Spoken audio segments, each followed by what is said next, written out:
Eu agradeço aqui as palavras de abertura do professor Henrique Ricardo Lewandowski e já adianto pelas palavras que aqui foram proferidas da importância tanto dessa reflexão, aquilo que a Convenção nos trouxe até os dias de hoje e aquilo que a Convenção pode nos levar para o futuro. E sem mais delongas, eu quero convidar aqui então os próximos componentes da mesa, mas vou dar aqui a minha titularidade aqui da presidência da mesa a um grande amigo, professor de todos nós, professor Pedro Dallari, professor titular do IRI e eterno colega aqui do Departamento de Direito Internacional e Comparado aqui da faculdade. Uma salva de palmas para o professor Pedro. Muito bom dia a todas e todos. É para mim uma grande satisfação poder participar deste evento, voltando aqui à minha faculdade, de onde nunca me desliguei, embora agora tenha assumido primeiro a condição de professor titular, depois a direção do Instituto de Relações Internacionais da Universidade, mas sempre que posso aceito o convite para vir aqui, porque me dá enorme satisfação, ainda mais do meu colega André de Carvalho Ramos, que é realmente, como disse bem o professor Lewandowski, a nossa principal referência em matéria de direito internacional dos direitos humanos. Sem mais delongas, então, eu vou convidar para compor a mesa os seus ilustres integrantes, a começar do professor Walter Claudius Rothenburg, que é professor do Centro Universitário de Bauru, o CEUB, e doutor e livre docente em Direitos Humanos, livre docente recentemente pela nossa universidade, pela Faculdade de Direito de Ribeirão Preto.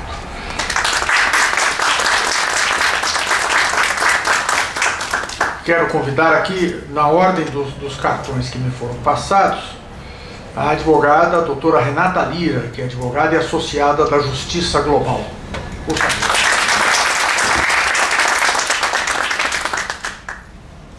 Depois, a doutora Fabiana Severo, defensora pública federal.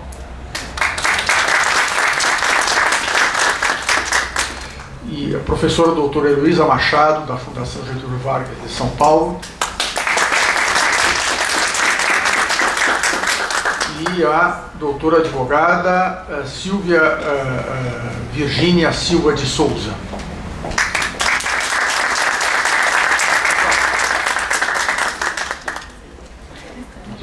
Aqui. Estão todos acomodados aqui?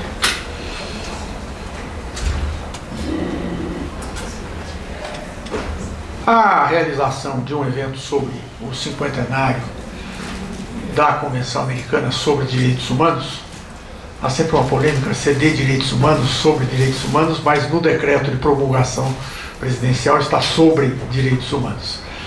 E como eu ensino aos meus alunos, que a versão oficial em língua portuguesa que se adota no Brasil é a que está no decreto de promulgação, até por coerência eu tenho que fazer essa referência.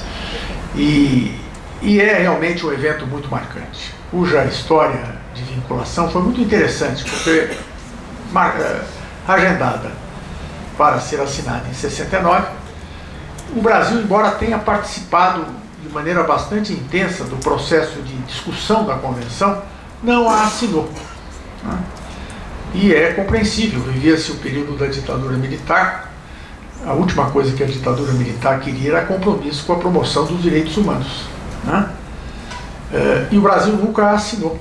Por isso é que, tecnicamente, não é correto se dizer que o Brasil ratificou esta convenção. O Brasil aderiu a ela, porque o Brasil justamente não havia assinado. Não tendo assinado, o Brasil ficou de fora do sistema, até que em 1985, com a redemocratização do país, criou-se um novo cenário. E embora a adesão do Brasil tenha se dado só em 92, a mensagem ao Congresso Nacional pedindo a aprovação do texto já é de 1985. Era a chanceler, o banqueiro Olavo Setúbal, ainda no governo Sarney, quando então foram enviadas as mensagens ao Congresso Nacional para a aprovação de 3 textos muito importantes, né? A Convenção Americana sobre Direitos Humanos e os Pactos de Direitos Civis e Políticos e de Direitos Econômicos, Sociais e Culturais da Organização das Nações Unidas, que eram até anteriores à Convenção, eram de 1966. E aí pode se perguntar, mas por que se havia tanto interesse, e sendo apresentado em 1985, levou 7 anos para a tramitação no Congresso Nacional? Há uma explicação para isso, que não aparece na literatura, mas é daquelas coisas que a gente sabe por absoluto acaso. No meu caso é porque eu estava lá. A resolução que aprovou o regimento interno da Assembleia Nacional Constituinte determinou a paralisação da tramitação de todas as proposições, reservando então a prioridade para o trabalho de elaboração da Constituição e estabelecendo que as matérias de urgência, como é o caso, por exemplo, da lei orçamentária, seriam tratadas por uma comissão especial da Câmara dos Deputados e do Senado, de tal sorte que não houve, durante o período da Constituinte, a tramitação regular da matéria legislativa, né? E realmente criou-se até uma situação paradoxal. Embora o Brasil não fosse parte da Convenção, o Brasil acabou, como bem observou o professor Lewandowski, incorporando o texto da Convenção Americana na Constituição.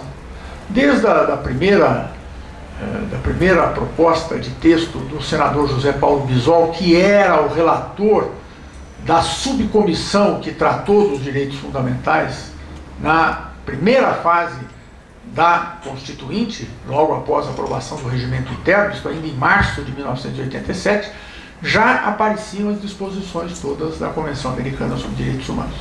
Então a gente pode até dizer que após uma primeira fase em que o Brasil não acatou a Convenção, inicia-se uma segunda fase, que é essa contradição. O Brasil não era parte da Convenção, mas já a incorporava no texto constitucional, né?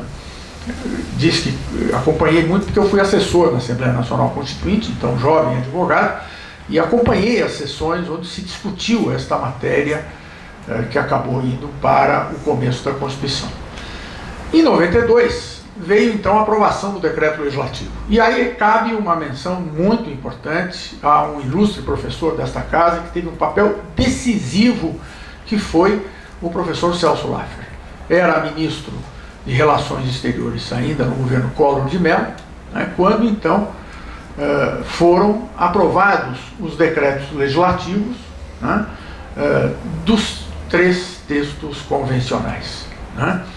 No caso da Convenção Americana, inclusive, com uma particularidade, que era o fato de que já na mensagem do Executivo, em 85, num arrazoado feito pelo Ministério de Relações Exteriores, né, que aparentemente está tendo uma recaída para aquela época, a orientação era de que não se reconhecesse a jurisdição da Corte Interamericana de Direitos Humanos, porque ali, na Convenção, se adotou aquele critério da reserva tácita, né? Ou seja, o país não precisava fazer a reserva era já antevista como natural. O país que quisesse reconhecer a jurisdição teria que expressamente declarar isso, e o Brasil não o fez. E não o fez, e já não o fez por conta da orientação do Poder Executivo de 85. Então, em 92, o Brasil reconheceu, aprovou, o Congresso Nacional aprovou, e no final do ano já era presidente da República Itamar Franco. Me parece que a Convenção Americana sobre Direitos Humanos ainda foi promulgada pelo presidente Collor. As outras 2 pelo presidente Itamar Franco, que são de dezembro de 92, mas as 3 passaram a incorporar-se ao acervo jurídico brasileiro em 92, mas sem a Corte Interamericana. Aí se inicia então o que eu chamo então de terceira fase, vamos dizer assim, em que a Convenção já se incorpora ao direito interno. Há toda uma discussão naquele momento, hoje superada, se as disposições de tratados internacionais eram auto-aplicáveis ou não. Eu e o professor André nos envolvemos bastante nesse debate, né, que hoje está superado, mas naquela época não era algo tão evidente. E aí, aos poucos, a Convenção foi se incorporando.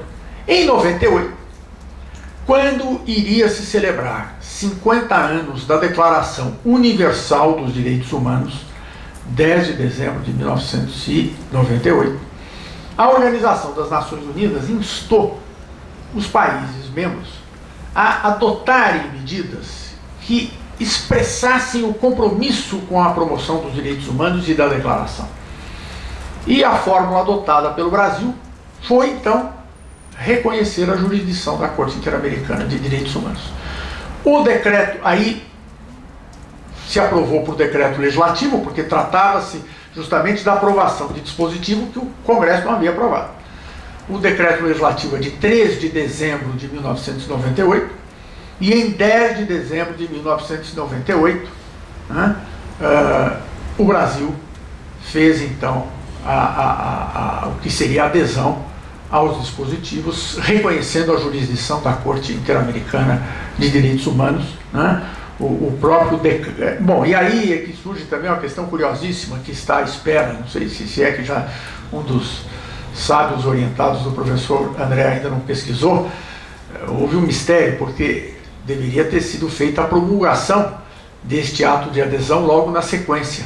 E isto levou muitos anos. O decreto de promulgação do reconhecimento pelo Brasil da jurisdição da Corte Interamericana de Direitos Humanos, se não me engano, é de 2004, 2002. Então levou 4 anos, porque alguém na Casa Civil da Presidência da República achou que, como o Brasil já em 92 já havia aprovado a convenção, não haveria necessidade da promulgação. Mas claro que havia, tanto é que houve, exatamente porque o Brasil em 92 não havia, nem o Congresso e nem a presidência ao aderir em nome do Brasil ao tratado aprovado. Então aí se inicia o que nós poderíamos falar então da uma nova fase, que é a fase em que a convenção se faz presente na ordem jurídica brasileira pela jurisdição da Corte Interamericana, o que é realmente uma mudança de qualidade.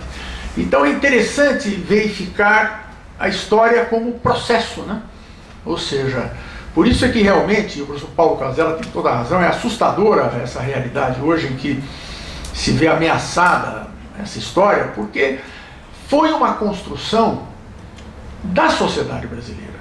Não se pode atribuir nada disto a um presidente ou a um governo. Coube ao governo Sarney mandar a mensagem para o Congresso Nacional, coube aos governos Collor e Itamar, no caso da Convenção Americana, fazer os atos concernentes à sua aprovação e depois a adesão e a ratificação, a promulgação interna. Na sequência, coube ao governo do presidente Fernando Henrique o reconhecimento da jurisdição da Corte Interamericana de Direitos Humanos, e quando vem o primeiro julgado em que o Brasil foi condenado, que é o caso Damião Ximenes Lopes, coube ao presidente Lula, já como presidente, adotar as medidas para que não houvesse nenhuma hesitação no cumprimento da decisão. E há decreto presidencial determinando, inclusive, o cumprimento da decisão, e já no projeto de lei orçamentária, inclusive, a destinação de recursos que seriam necessários para o pagamento da indenização à família de Damião Ximenes Lopes, que havia morrido numa situação trágica e que ensejou a condenação do Estado brasileiro pela inação na apuração do caso. Portanto, é uma construção muito interessante da sociedade brasileira e que os governos do período souberam expressar esse avanço da conscientização, o que torna mais assustadora a presença de todos. Como eu falei ao professor André, eu antigamente, e aí peço desculpas se até falando um pouco demais, ele me convidava para fazer a palestra. Agora ele já está achando que eu estou meio velhinho, então ele quer diminuir a quantidade de bobagem que eu possa dizer, e aí me convidou para presidiar, mesmo que me deixa muito honrado, por isso, mas eu não pude resistir, mestre André, de fazer essa referência, que me traz lembranças muito profundas, porque, por circunstâncias da história, eu sou mais velho do que ele, mas nós somos de gerações que viveram esse processo de transição, né? Eu fui assessor da Assembleia Nacional Constituinte, depois em 92, por acaso por isso que eu conheço bem essa história, eu era orientando do professor Celso Laffer, quando fiz justamente a dissertação de mestrado, que foi essa que fez referência ao professor Lewandowski, né? E aí eu acompanhei, e eu brincava até com o professor Celso Laffer depois, que eu havia me empenhado muito pelo impeachment do presidente Collor, por uma razão muito peculiar e egoísta. Eu precisava defender a minha dissertação de mestrado, enquanto o ministro Celso Laffer fosse chanceler, não tinha condições de marcar a data, e a dissertação estava depositada, eu não conseguia o título, não conseguia defender, então eu fui para as ruas derrubar o presidente da República, e com isso o professor Celso Laffer voltou, e eu pude então defender a dissertação de mestrado. Depois, na sequência, já como acadêmico e na vida pública, pude acompanhar, e por fim, já no período em que, por designação da Presidência da República, fui membro da Comissão Nacional da Verdade, depois coordenador e revisor, e relator da revisão do texto, o relatório final, que completa 5 anos daqui a alguns dias. Tive então o encargo de cuidar da elaboração do relatório, e aqui quero registrar de público, né, o agradecimento justamente ao professor André de Carvalho Ramos, porque há no relatório da Comissão Nacional da Verdade um capítulo, que é o capítulo 7 do volume 1, que fixa as referências conceituais que foram usadas pela Comissão Nacional da Verdade para o enquadramento das figuras delituosas de que o relatório tratou, né? E isto foi feito por uma equipe de membros da comissão, que atuou sob minha coordenação, uma equipe da PUC do Rio de Janeiro, né? Dirigida por uma advogada da União, a Carolina Mello, que é extraordinária. E quando o texto desse capítulo ficou pronto, eu fiz a revisão, mas, né, sabendo que seria algo que teria uma referência importante, pedi a 2 colegas que fizessem uma leitura atenta e apresentassem suas observações, que foram a professora Flávia Piovesan, da PUC São Paulo, e o professor André de Carvalho Ramos, aqui presentes. E graças à contribuição desses 2 colegas, aquele capítulo ficou então solidamente estruturado para poder depois sustentar o que vem nos capítulos subsequentes, que é a indicação clara das figuras da prisão ilegal, da execução, da tortura e do desaparecimento forçado e da ocultação de cadáver, que são aqueles tipos que a lei havia determinado que a Constituição, que a comissão investigasse. E o nosso cuidado foi fazer com que houvesse um enquadramento preciso de cada uma dessas referências à luz do direito nacional e do direito internacional público, e aí o professor André foi de extrema importância. Então, fico muito honrado, mestre André, pelo convite, e vou então cuidar de não falar mais nada e passar a palavra às ilustres e ao ilustre convidado. Eu vou pedir para que cada um gaste até 15 minutos, tá certo? Por que isto? Porque como nós somos muitos, para possibilitar que depois a gente ainda tenha um tempo para que a plateia possa fazer suas indagações, suas perguntas. Então começo pela ordem inversa que eu pus à mesa aqui, pela advogada Silvia Virgínia Silva de Souza, que é advogada e assessora de advocacy da Conectas de Direitos Humanos, que é, sem dúvida nenhuma, uma das, se não a principal organização não governamental de promoção de direitos humanos hoje no Brasil. Nós temos no Instituto de Relações Internacionais uma egressa que nos é muito cara, que é a doutora Camila Azano, né, com quem nós temos sempre contato, participa muito do nosso instituto, já que é formada pela primeira turma de Relações Internacionais, e por isso acompanhamos bastante o trabalho da Conectas, e é uma honra, doutora Silvia, tê-la aqui entre nós. Então, 15 minutos para as suas colocações. Obrigada, professor. Bom dia a todas e todos presentes aqui nessa manhã. Eu agradeço a organização do evento, ao professor André de Carvalho Ramos, professor Pedro Dalária, a Raquel e a todos que estão empenhados na organização desse evento, que é tão importante para nós, né, a comemoração da Convenção Americana de Direitos Humanos, né, em tempos como os que nós estamos vivendo agora, né. Bom, me atendo ao tema da mesa, né, a Convenção e o STF, eu gostaria de trazer aqui para os nossos debates, para a nossa reflexão, um caso concreto que nós atuamos recentemente. A Conectas é uma organização de direitos humanos que existe há 18 anos, com uma atuação muito intensa na Comissão Interamericana de Direitos Humanos, na CID, né? Nós participamos de muitas audiências e também somos amigos, né? E tem uma pesquisa que diz que a Conectas é a organização que mais tem amigos no STF, né? E recentemente nós pudemos participar do julgamento das ADCs 43, 44 e 54. São as ADCs que foram julgadas recentemente no STF, do Supremo Tribunal Federal, sobre a vedação da prisão em segunda instância. E eu tive a oportunidade de fazer a sustentação oral naquela oportunidade, né? A ação declaratória de constitucionalidade número 54 visava declarar constitucional o artigo 283 do Código de Processo Penal, que nada mais é o espelho do artigo 5º, inciso 57 e 61 da Constituição Federal, sobre a prisão em segunda instância, a vedação da prisão em segunda instância, né? E na oportunidade, nós sustentamos nosso argumento em dois pilares, né? O primeiro é a tripartição dos poderes, e a vedação ao Supremo Tribunal Federal, que também se estende ao poder, ao Congresso Nacional, né, que é sobre legislar sobre cláusula pétrea, né, ou seja, cláusulas pétreas são imutáveis e não cabe nem ao poder constituinte derivado legislar sobre cláusula pétrea ou fazer esse tipo de alteração na Constituição.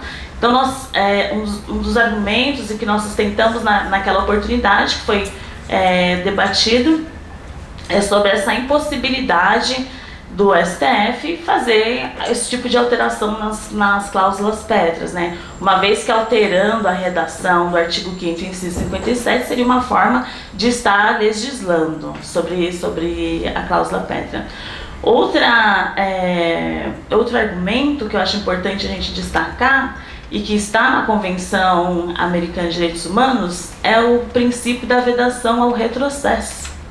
Uma vez que nós já pontuamos, né, que a prisão em segunda instância, ela não pode, o ordenamento jurídico brasileiro tem já como garantia de cláusula pétrea, não poderíamos fazer essa alteração nem pelo Congresso Nacional, muito menos pelo STF. Não poderíamos retroceder na interpretação da legislação penal, né? O artigo 283 espelha o artigo 5º, inciso 57, e a Convenção Americana de Direitos Humanos, no artigo 4º, parágrafo 3º, traz o princípio de vedação ao retrocesso, que também está consubstanciado no artigo 33 da Declaração Universal do Direito do Homem da ONU, de 1948, né?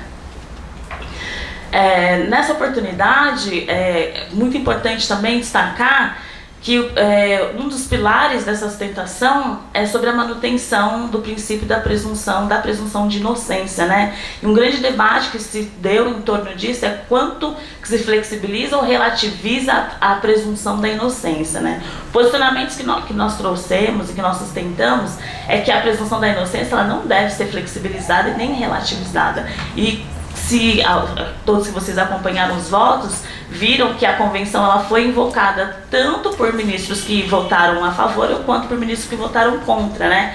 E falando justamente sobre a possibilidade, sim ou não, de flexibilizar o princípio, a presunção da inocência, desculpe.